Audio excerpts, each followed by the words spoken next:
tryna, I ain't tryna, I ain't tryna.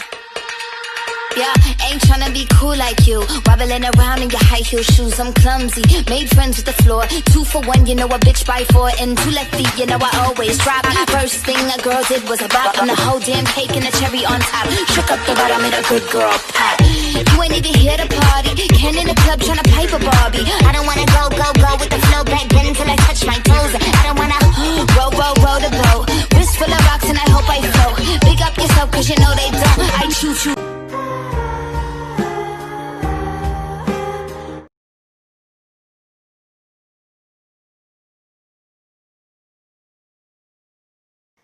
Assalamualaikum warahmatullahi wabarakatuh. Selamat pagi menjelang siang. Kami dari kelompok 1 akan menjelaskan materi tentang fungsi. Apa sih itu fungsi? Fungsi adalah suatu relasi dari himpunan A ke himpunan B. Maksudnya adalah akan ada 2 himpunan yang masing-masing memiliki anggota. Nanti fungsi di sini adalah hubungan antara anggota himpunan A dan anggota himpunan B itu. Nah, itu yang dinamakan fungsi. Yang harus teman-teman ingat di sini adalah setiap anggota A harus habis dipasangkan dengan anggota B. Maka tidak boleh ada anggota A yang tidak mempunyai pasangan ya. Harus semuanya mempunyai pasangan. Dan domainnya tidak boleh mempunyai 2 kawan. Artinya daerah awal yaitu misalkan A itu nggak boleh mempunyai 2 kawan dari anggota B, harus 1. Nah, dalam fungsi juga ada yang namanya domain, kodomain, dan range. Domainnya itu daerah asal yang warna biru itu, kodomainnya itu daerah kawan yang warna hijau, dan range adalah daerah hasil. Nah, langsung aja ke contohnya. Di sini ada 4 bentuk diagram panah ya. Nah, ini yang pertama itu fungsi. Kenapa? Karena masing-masing mempunyai 1 pasangan dan anggota A juga mempunyai pasangan semua. Tidak ada yang tidak mempunyai pasangan. Jadi yang pertama ini adalah fungsi. Sedangkan yang kedua ini itu bukan fungsi. Kenapa? Karena di sini kan tadi peraturannya domain tidak boleh mempunyai 2 kawan ya di anggota B. Sedangkan yang kedua ini si 4 ini nih mempunyai 2 pasangan yaitu 2 dan min 2. 1 juga mempunyai 2 pasangan, 1 dengan min 1. Nah, itu tidak boleh. Nah, ini bukan fungsi. Untuk yang ketiga itu fungsi. Kenapa? Karena masing-masing anggota A mempunyai 1 pasangan yaitu 4 dengan 1, 3 dengan 1, 2 dengan 1, 1 dengan 1. Nah, yang terakhir juga fungsi ya. Kenapa? Ya itu tadi masing-masing mempunyai 1 pasangan. Anggota A juga semuanya punya pasangan, tidak ada yang jomblo. Jadi yang ke-1, yang ketiga dan keempat itu fungsi. Yang kedua bukan fungsi, ingat. Nah, sekarang coba teman-teman tebak yang mana dari ketiga ini yang mana yang fungsi. 1, 2, 3. Yaps. Yang fungsi itu adalah yang A. Kenapa? Karena A di sini yang A ini lihat masing-masing mempunyai 1 anggota ya. A dengan 1, B dengan 1, C dengan 2. Nah, kalau yang B itu kan yang tadi aturannya teman-teman masih ingat kan ya. Nah, ini anggota himpunan A, yang A itu mempunyai 2 pasangan nih dari anggota B yaitu 1 dan 2. Nah, itu bukan fungsi. Kan aturannya tadi harus mempunyai 1 pasangan. Nah, kalau yang C ini, yang C juga bukan karena ya yang A, anggota A ini dia nggak punya pasangan nih. Sedangkan di peraturannya tadi kan anggota himpunan A harus mempunyai pasangan ya. Nggak boleh ada yang nggak mempunyai pasangan. Maka ini bukanlah fungsi. Nah, untuk yang selanjutnya kita akan membahas tentang penyajian fungsi. Nah, yang pertama yaitu dalam bentuk diagram panah. Nah, diagram panah ini yang seperti ini. Pasti teman-teman juga nggak asing ya, soalnya ini yang paling bentuk umum sih yang biasanya digunakan. Nah, di sini ada anggota himpunan A dan anggota himpunan B, masing-masing dihubungkan atau dipasangkan. Nah, jangan lupa nih kalau di sini tanda panahnya itu menunjukkan kalau itu fungsi A ke B. Ingat, jangan lupa tanda panahnya ya. Nah, untuk yang selanjutnya itu ada dalam bentuk himpunan pasangan berurut. himpunan pasangan berurut contohnya seperti ini. Nah, yang pertama ditulis itu adalah himpunan A, yang keduanya yang himpunan B. Jadi ini maksudnya adalah 0 pasangan dengan 6, 1 pasangan dengan 7, 2 pasangan dengan 8, 3 pasangan dengan 9. Ya, seperti itu. Nah, yang ketiga yaitu dalam bentuk grafik. Ini contohnya.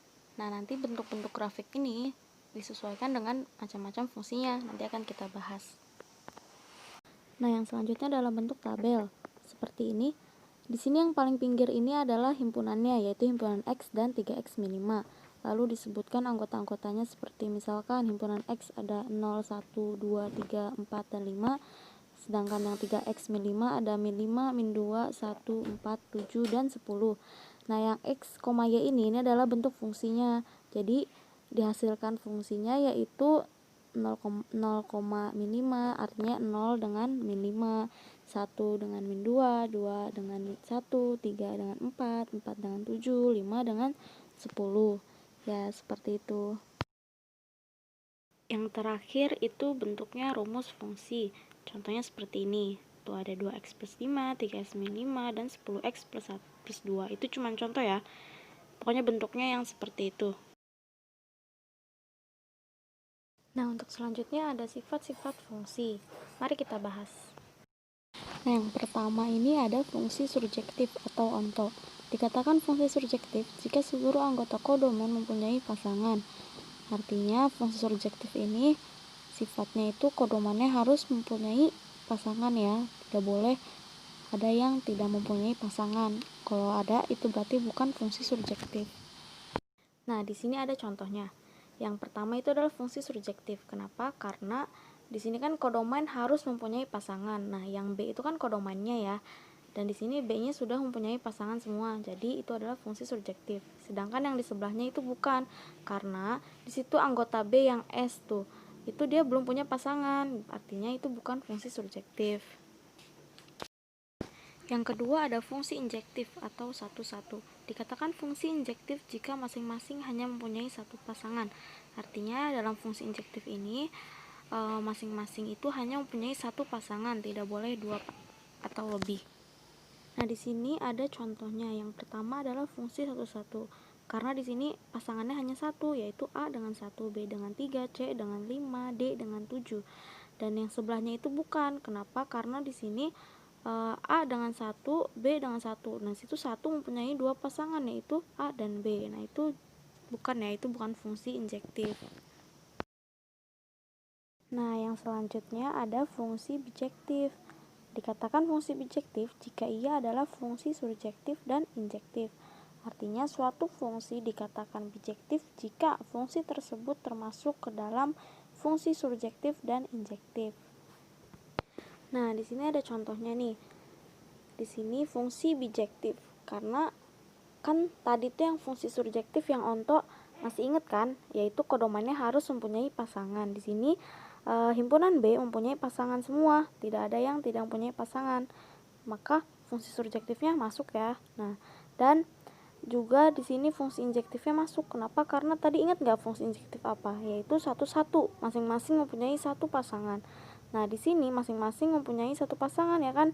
A dengan 3, B dengan 1, C dengan 2. Maka fungsi ini bersifat fungsi bijektif. Nah, yang keempat ada fungsi komposisi. Untuk fungsi komposisi ini pasti teman-teman semua pernah mempelajarinya di SMA. Nah, fungsi komposisi ini lambangnya itu ya, kayak 0 gitu, bulat. Nah, itu lambangnya. Nah, di sini yang perlu teman-teman ingat adalah jika Fog X sama dengan maka F komposisi Gx atau fungsi F dimasukkan ke fungsi Gx. Nah, itu rumusnya F dalam kurung Gx. Dan jika Gof X maka G komposisi Fx. Sebaliknya, G dimasukkan ke fungsi Fx atau rumusnya G dalam kurung Fx.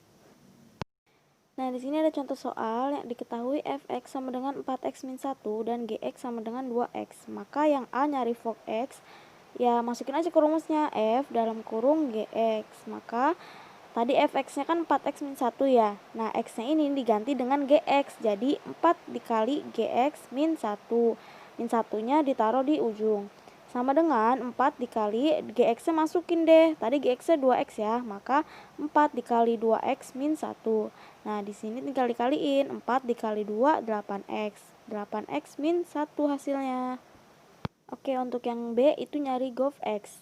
Nah, rumusnya tinggal dibalik ya kan. Kalau gof X berarti G dalam kurung Fx. Sama dengan fungsi G-nya kan 2X ya. Nah, X-nya diganti dengan Fx. Jadi 2 dikali Fx sama dengan 2 dalam kurung 4X min 1 sama dengan tinggal dikaliin 2 dikali 4 8X. 2 dikali min 1 min 2. Jadi hasilnya 8X min 2. Yaitu tadi yang harus ingat teman-teman, yaitu ya, jika fog X maka F dimasukkan ke GX. Jika gof X maka G dimasukkan ke Fx.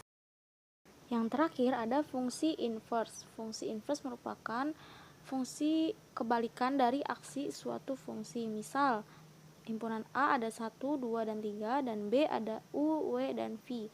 Maka fungsinya 1, U, 2, W, dan 3, V. Maka F inverse-nya sama dengan dibalik U, 1, W, 2, V, 3.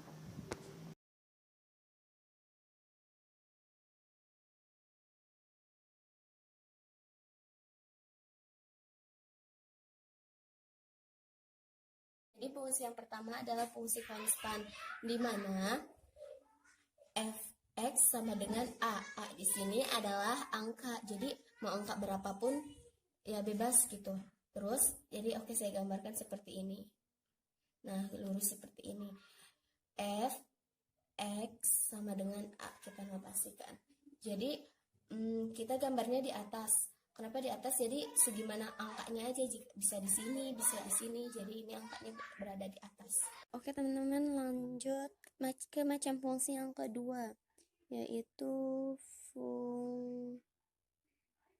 fungsi linear.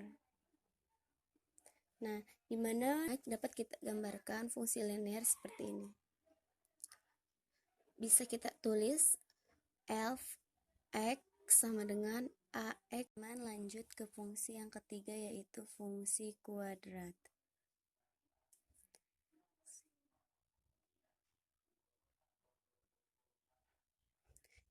Di mana dalam pembentukannya fungsi kuadrat dapat terlihat pembentukan fungsi kuadrat seperti ini.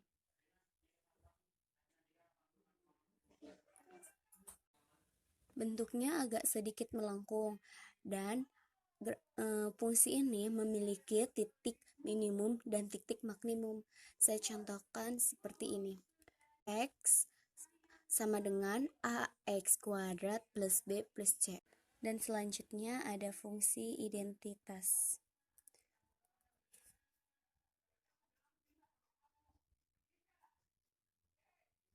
Dapat saya gambarkan seperti ini. Fungsi ini hampir mirip dengan fungsi linear. Bentuknya mirip juga, namun ia melewati titik 0,0. Fungsi linear seperti ini. Namun fungsi identitas dapat kita tuliskan seperti ini. Fx sama dengan X atau Y sama dengan X.